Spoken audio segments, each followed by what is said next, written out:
युवा सम्पूर्णलाई नमस्ते। म चाहिँ आज चाहिँ टिकटको लागि जाँदैछु।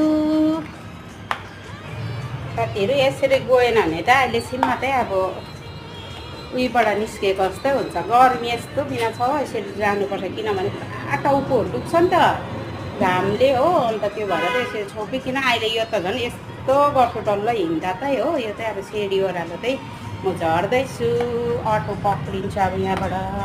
अनि यहाँ मेडिकल पनि सानो जाने काम छ, किनभने अभिको त्यत्तिकै भइरहेको छ। खोकीहरू कमै भएको छैन बिमार भएकोले गर्दा हो। एक हप्ता भइसक्यो।